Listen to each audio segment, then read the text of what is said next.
사도신경으로 신앙 고백하심으로 새벽 기도회를 시작하도록 하겠습니다. 나는 전능하신 아버지 하나님 천지의 창조주를 믿습니다. 나는 그의 유일하신 아들 우리 주 예수 그리스도를 믿습니다. 그는 성령으로 잉태되어 동정녀 마리아에게서 나시고 본디오 빌라도에게 고난을 받아 십자가에 못 박혀 죽으시고 장사된 지 사흘 만에 죽은 자 가운데서 다시 살아나셨으며 하늘에 오르시어 전능하신 아버지 하나님 우편에 앉아 계시다가 거기로부터 살아있는 자와 죽은 자를 심판하러 오십니다. 나는 성령을 믿으며 거룩한 공교회와 성도의 교제와 죄를 용서받는 것과 몸의 부활과 영생을 믿습니다. 아멘. 찬송가 394장 함께 찬양하겠습니다. 찬송가 394장입니다.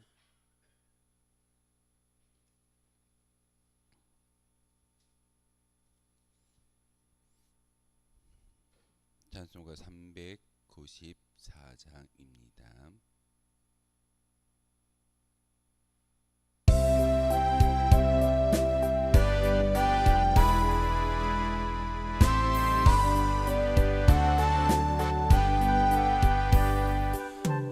세상의 친구들 나를 버려도 나를 사랑하는 이 예수뿐일세. 예수 내 친구 날 버리지 않네. 천지는 변해도 날 버리지 않네. 검은 구름 덮이고 광풍이라도 예수 나의 힘 되니 겁낼 것 없네. 예수 내 친구 날 버리지 않네. 온 천지는 변해도 날 버리지 않네. 괴로운 일 당해도 낙심 말아라. 영원하신 주 능력 나를 붙드네. 예수 내 친구 날 버리지 않네. 온 천지는 변해도 날 버리지 않네. 아멘. 함께 보실 하나님의 말씀은 시편 38편의 말씀 보겠습니다. 시편 38편의 말씀입니다. 1절부터 22절까지의 말씀 한 절씩 교독으로 하는 말씀 받들어 읽겠습니다. 여호와여 주의 노하심으로 나를 책망하지 마시고 주의 분노하심으로 나를 징계하지 마소서.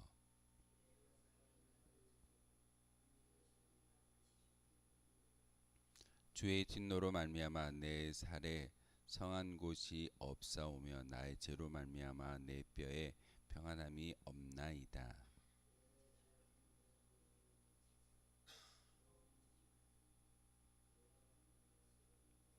내 상처가 썩어 악취가 나오니 내가 우매한 까닭이로소이다.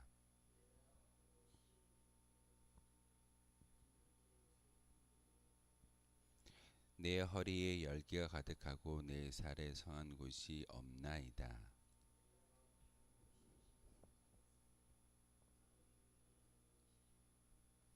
주여 나의 모든 소원이 주 앞에 있사오며 나의 탄식이 주 앞에 감추이지 아니하나이다.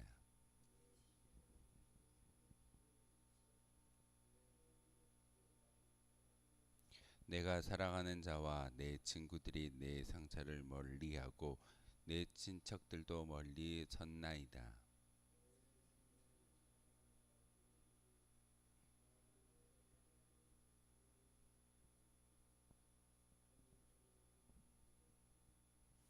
나는 못 듣는 자같이 듣지 아니하고 말 못하는 자같이 입을 열지 아니하오니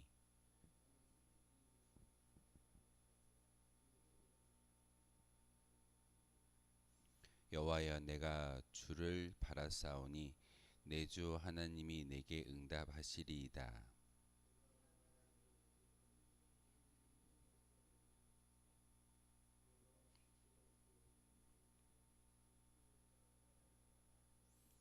내가 넘어지게 되었고 나의 근심이 항상 내 앞에 있사오니 내 원수가 활발하며 강하고 부당하게 나를 미워하는 자가 많으며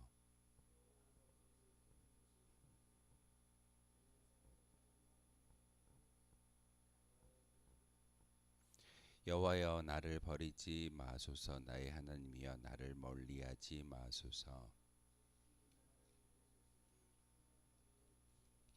아멘. 함께 읽었던 시편 38편의 이야기는 7대 참회시라고 이야기합니다. 7대 참회시는 6편과 32편과 38편과 51편, 102편, 130편, 143편 7개의 시편을 다윗이 하나님께 참회하는 참회시라고 기록하고 있고 그래서 7대 참회시라는 제목이 붙어 있습니다. 오늘 부제에 보시면은 다윗의 기념하는 시라고 기록하고 있는데 다윗이 무엇을 기념하고 있을까요? 인생에 있어서 큰 아픔은 사울이 자기의 생명을 헤아리고 쫓아다녔던 그런 고난의 시간이었을 겁니다. 그런데 다윗이 하나님께 참회의 시를 올려드렸던 것은 첫 번째는 바로 우리아의 아내 밧세바를 취한 그런 어떤 성적인 문제를 일으켰을 때 하나님께 자복하며 회개의 눈물을 흘렸습니다. 또한 압살롬의 반역에 의해서 생명의 위협을 느꼈을 때 다름 아닌 다른 민족이나 어떤 신하들에 의해서 반역을 꾀했던 것이 아니라 자기의 친아들이었던 압살롬에 의해서 자기의 생명이 위협을 느꼈던 그런 순간에 하나님께 이렇게 참회의 시를 올려드렸다라고 이야기하는 신학자들도 있습니다. 어떤 상황인지는 정확히 모르겠습니다. 다윗이 우리아의 아내 밧세바를 취하는 그런 범죄를 저질렀을 때 지었던 시인지 아니면 압살롬에 의해서 쫓김을 당한 그런 순간에 지었던 시인지는 정확히 모르겠으나 다윗은 오늘 시편 38편을 통해서 하나님께 기도하는 것은 1절의 말씀에 다 나와 있습니다. 여호와여 주의 노하심으로 나를 책망하지 마시고 주의 분노하심으로 나를 징계하지 말아 주십시오라고 기록하고 있습니다. 어떤 간구를 하나님께 올려드리고 있던가 하나님의 노를 하나님의 분을 하나님의 진노를 내게서 멀리하여 주십시오. 왜냐하면 바로 그 진노 때문에 제가 간담이 녹는 그런 어떤 심정 가운데 상황 가운데 놓여져 있습니다. 하나님이 나를 진노하시고 나를 책망하신다면 예수님께서 많은 제자들에게 특별히 말씀하셨던 것 가운데 하나님이 너희의 이름을 저 생명책에 기록된 것으로 인하여 기뻐하라. 너희들이 내 이름으로 나아가서 귀신을 쫓아내고 질병을 치유했던 것으로 기뻐하지 말고 바로 너희의 이름이 저 생명책 가운데 기록되어져 있는 것으로 인해서 기뻐할 수 있어야 되는데 하나님께서 바로 예수님을 통해서 이야기하셨던 귀한 말씀 가운데 너희들이 누구를 두려워해야 하는지를 분명히 이야기하고 있습니다. 세상에서 위기적인 상황을 만나고 많은 어려움을 만날 때가 있습니다. 하지만 예수님은 제자들에게 너희들의 그런 상황과 위기적인 모습, 고난과 시련은 잠깐 모든 것이 지나간다라고 이야기합니다. 하지만 너희의 영혼마저도 저 음부에 보낼 수 있는 하나님을 두려워하고 하나님을 무서워해야 되며 하나님의 살아계심을 인정할 수 있는 것이 진정한 믿음의 고백이다라고 우리에게 말씀을 전하고 있습니다. 그러기에 우리는 두려워해야 할 대상은 바로 하나님 한 분밖에 없다는 사실을 분명하게 다윗을 통해서도 우리에게 말씀을 전하고 있고, 예수님도 너희의 영혼을 저 음부의 심판대 앞에 놓을 수 있는 그런 하나님을 두려워하라 라고 말씀을 전하고 있습니다. 오늘 시편 38편은 다른 이야기가 아닙니다. 바로 다윗이 하나님께 기도를 올려드리는데, 하나님, 내 죄로 인해서 이 모든 환란이 임하였습니다. 하나님, 내 죄를 용서하여 주시고, 그리고 하나님의 노와 하나님의 분노하심을, 또한 하나님이 나를 향하여 그 죄로 인해서 책망하셨던 모든 것들을 다시 한번 너그러이 용서해 달라라는 그런 참회의 시가 오늘 시편 38편의 이야기입니다. 주의 화살이 나를 찌르고 주의 손이 나를 심히 누른다라는 것은 하나님의 심판이 바로 다윗 앞에 놓여져 있음을 이야기하는 겁니다. 그리고 3절의 말씀을 통해서 주의 진노로 말미암아 내 살이 상한 곳이 없사오며 나의 죄로 말미암아 내 뼈에 평안함이 없다라고 이야기하고 있습니다. 하나님 앞에서 죄를 지었기 때문에 압살롬의 반역을 경험하고 있는 것이고, 또한 우리아의 아내 바세바를 취하는 그런 사건을 통해서 심지어는 나단 선지자를 통해서 책망의 이야기를 듣고 나지만, 바로 그 바세바를 통해서 낳았던 첫 번째 자녀가 얼마 살지 못하고 죽음에 이르는 자식을 먼저 보내는 그런 아픔을 겪는 것이 다윗의 어떤 인생이었습니다. 자신보다 자녀가 먼저 죽음을 당하는 것, 그리고 압살롬의 반역을 통해서 또한 그 압살롬이 어떻게 되던가요? 바로 다윗보다 먼저 죽음을 경험하게 되는 것이 그의 모습이고 그의 인생이었습니다. 이렇게 많은 어떤 어려움이 있는 것은 결국은 그 환경과 그 모든 여건은 내 죄로 인해서 시작되어졌습니다 라고 다윗은 고백하고 있습니다. 그렇기 때문에 하나님, 내 죄가를, 나의 잘못을 용서하여 주시고 하나님의 분노하심과 하나님의 노하심을 제하여 주시는 것을 간절히 바라고 원합니다 라고 바로 다윗이 기도하는 시가 38편의 이야기이고 시의 내용입니다. 그래서 6편과 32편과 38편, 51편, 그리고 102편, 130편, 143편은 사실 하나님께 다윗이 어떻게 참여하고 있는가를 우리가 잘 알 수 있는 그런 시편이기도 합니다. 우리는 회개 기도를 올려드린다라고 이야기할 때 과연 어떤 회개를 어떻게 하나님께 기도함으로써 나아가고 있습니까? 하나님, 제가 지었던 모든 죄를 용서하여 주십시오라고만 이야기할 때가 있습니다. 하지만 오늘 이 시편을 통해서 다윗이 하나님께 참여하는 그 모든 비탄시의 이야기를 다시 한번 묵상하고 우리에게 들려주는 것은 우리도 이와 같이 진정한 회개의 방법을 알려주고 있다는 사실입니다. 먼저는 하나님의 그 분노하심과 노를 그만 그치시고 나를 긍휼히 여겨주십시오라는 것이 다윗의 기도의 간구입니다. 하나님, 저가 죄를 범하였고 또한 그 죄로 인해서 많은 위기적인 상황과 고난이 내게 찾아온 것을 잘 압니다. 그 고난과 위기적인 상황 그리고 그 시련을 다른 곳에서 원인을 찾으려고 하는 것이 아니라 바로 나의 잘못으로 인해서 그 고난이 임하여졌습니다라고 간구하는 것이 다윗의 믿음의 시입니다. 우리는 종종 많은 어떤 그런 시련과 환란을 다른 어떤 이유나 다른 사람들에게서 찾으려고 하는 것이 우리의 연약한 본성입니다. 하지만 믿음의 사람이고 믿음의 의인이라고 한다면 철저하게 이 모든 것들이 나의 죄로 인해서 시작되어졌음을 알아야 하는 것이고, 그 죄로 말미암아 모든 시련과 환란이 얼마나 무거운지를 다윗은 이 시를 통해서 우리에게 고백하고 있습니다. 4절의 말씀에 보면 네 죄악이 내 머리에 넘쳐서 무거운 짐 같으니 내가 감당할 수 없다라고 말하고 있습니다. 내 짐이 얼마나 무거웠으면 내가 감당할 수 없다라고 고백하고 있을까요? 하나님, 내 죄악이 내 죄가 이렇게 무겁고 막중하오니 하나님 그 모든 죄를 멸하여 주시고 지워 주시고 기억하지 말아 주십시오. 죄로 인해서는 멸망당하고 죽을 수밖에 없지만 하나님이 그 노를 멈춰 주시고 분을 멈춰 주신다고 한다면 내가 지었던 모든 죄가 다시금 조금은 사라지고 용서함 받을 수 있을 것을 제가 믿습니다라는 것이 바로 오늘 시편 38편의 고백입니다.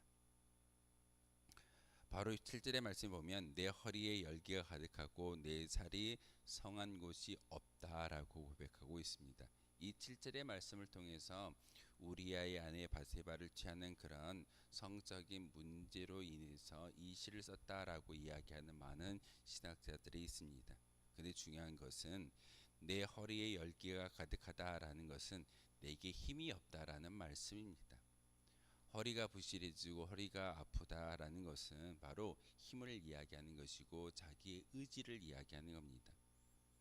그러기에 다윗이 7절의 말씀을 통해서 내 허리에 열기가 가득하고 내 살이 성한 곳이 없다라는 것은 하나님 내가 온전한 힘을 가지고 하나님께 나아갈 수 없습니다. 연약한 존재이기에 힘이 없는 존재이기에 하나님 저를 긍휼히 여겨주시고 불쌍히 여겨주십시오라는 것이 7절의 고백이면서 다윗은 하나님께 간절한 믿음의 고백을 올려드리는데 하나님께서 모든 용서함을 주셨을 때 제가 넉넉히 나아갈 수 있습니다라는 것이 오늘 이 시편 38편의 내용이고 또한 자매의 시의 중요한 주제인 것을 우리에게 보여주고 있습니다. 그래서 18절의 말씀을 통해서 내 죄악을 아뢰고 내 죄를 슬퍼한다라고 말하고 있습니다. 우리는 예수님께서 우리에게 말씀하셨던 것처럼 너희는 죄의 모양이라도 모두 다 버리라라고 성경을 통해서 우리에게 말씀을 전하고 있습니다. 죄는 모양이라도 버리고 따르지 않는 것이 그 죄를 범하지 않는 그런 일일 것입니다. 근데 우린 종종 죄의 문제에 대해서 너무나도 쉽게 관용하고 쉽게 타협하고 쉽게 나아가는 것이 우리의 모습일 때가 참 많이 있습니다. 하지만 하나님은 분명히 성경을 통해서 다윗의 이 참회시를 통해서 또한 많은 믿음의 조상들과 선배들의 이야기를 통해서 하나님께서 우리에게 말씀하시는 것은 죄의 모양이라도 내버리고 벗어버리고 모든 것을 없이 하는 것이 진정한 의인의 모습인 것을 우리에게 전하고 있습니다. 그러기에 오늘 다윗이 18절을 통해서 고백하고 있는 것처럼 내 죄악을 아뢰고 내 죄를 슬퍼한다라는 것은 하나님 내가 죄인의 모습으로 태어났고 죄를 가지고 살아가고 있지만 하나님 내 죄로 인해서 고난 가운데 있는 이 모든 것들을 용서하여 주시고 다시 한번 하나님의 긍휼로 인하여 하나님께 모든 것을 내어 맡길 수 있는 믿음의 성도가 되기를 소망합니다라고 기도하셨을 때 하나님은 우리와 함께하여 주시고 우리를 찾아와 주신다라는 것을 다시 한번 기억할 수 있어야 됩니다. 제가 동행이란 단어를 우리 초하루 새벽 기도회 때도 말씀을 드렸고 수요 기도회 때도 말씀을 드렸습니다. 단지 하나님과 동행함으로 끝나는 것이 아니라 에녹이 하나님과 동행하였더니 죽음을 맛보지 아니하고 천국으로 옮겨졌다라는 것은 여러분이 잘 알고 있을 겁니다. 거기서 나오는 동행의 이야기는 하나님의 돌보심입니다.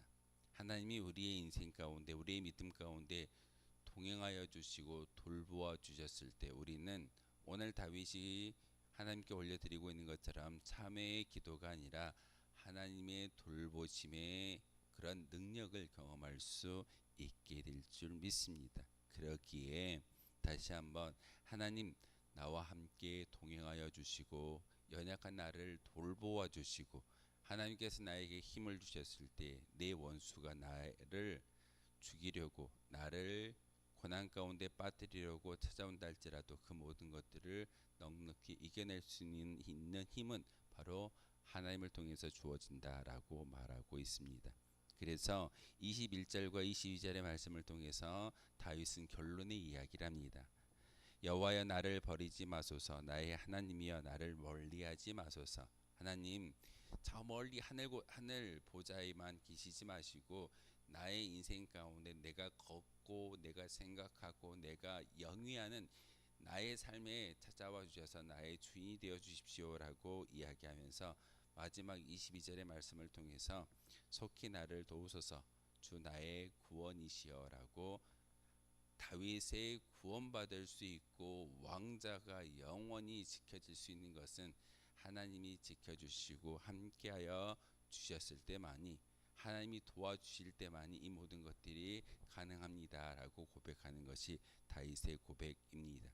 오늘 우리가 함께 기도해야 할 기도의 내용이 21절과 22절의 말씀인 것을 다시 한번 새기시면서 이와 같이 다윗처럼 기도할 수 있는 저와 여러분 되어 주시기를 주님의 이름으로 소망하겠습니다. 기도하겠습니다. 거룩하신 주님, 참으로 감사를 드립니다. 오늘도 이렇게 귀한 말씀을 통해서 하나님의 뜻을 분별할 수 있게 하시고 하나님의 뜻을 발견하게 하시오니 참으로 감사를 드립니다.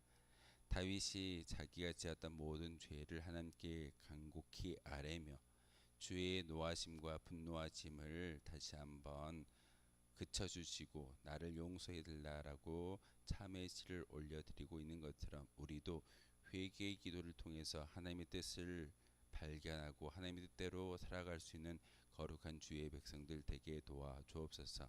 연약하고 부족한 종의 모습으로 살아가고 있습니다. 하나님, 나의 힘을 의지하는 것이 아니라 철저히 하나님만을 의지할 수 있는 믿음의 고백이 있게 도와주시고 다시 한번 다윗이 하나님께 올려드렸던 그런 시편의 이야기처럼 나를 버리지 말아 주시고 또한 나의 하나님이 되어 주시고 나를 멀리하지 마십시오라고 이야기했던 기도했던 그런 다윗의 기도가 바로 우리의 기도이기를 소망합니다. 바로 우리를 도와주시는 분이 나의 물질과 나의 힘이 아니라 바로 하나님 아버지 한 분이심을 다시 한번 믿고 간구할 수 있는 거룩한 주의 백성들 되게 도와 주옵소서. 예수 그리스도의 이름으로 기도하옵나이다. 아멘. 하늘에 계신 우리 아버지, 아버지의 이름을 거룩하게 하시며 아버지의 나라가 오게 하시며 아버지의 뜻이 하늘에서와 같이 땅에서도 이루어지게 하소서. 오늘 우리에게 일용할 양식을 주시고 우리가 우리에게 잘못한 사람을 용서하여 준 것 같이 우리 죄를 용서하여 주시고 우리를 시험에 빠지지 않게 하시고 악에서 구하소서. 나라와 권능과 영광이 영원히 아버지의 것입니다. 아멘. 오늘 말씀을 생각하며